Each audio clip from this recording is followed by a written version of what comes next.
yose reka tuvuga Imana ntirema kwishaka nawayibaza kandi uragira ibiki Imana irakomeye cyane yaradutangaje irema inzovu y'imirindi irema n'urushishi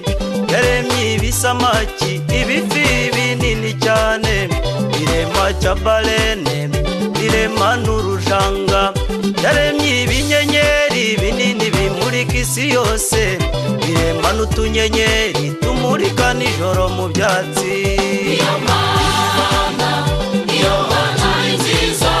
Iyomana, Iyomana ninziza, Iyomana, Iyomana ninziza, Iyomana, Iyomana ninziza.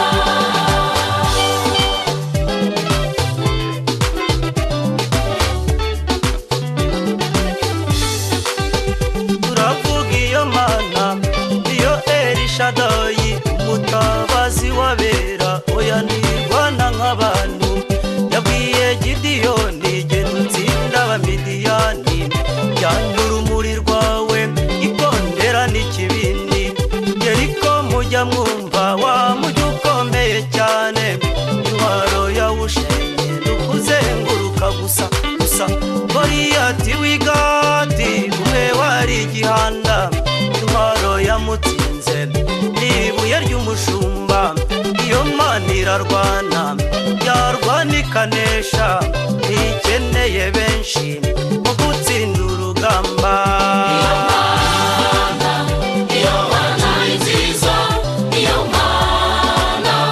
Iyomana ninziza, Iyomana,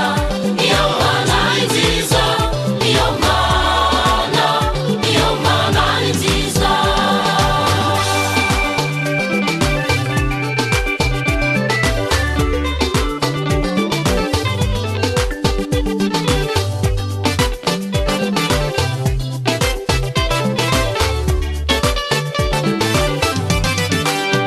duhimbaza Iyomana imwisanga abatindi ikabakura ku cyavu bakicarana n'abami iyikubona ugowe uruhiye mu byaha ikakugira umuntu wari nk'ikinyamaswa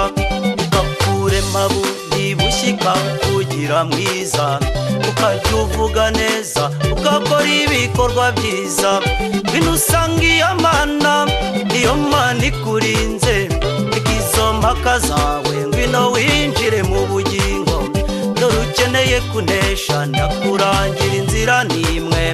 upfukamira Yesu maze ukemera akagutegeka Iyomana ninziza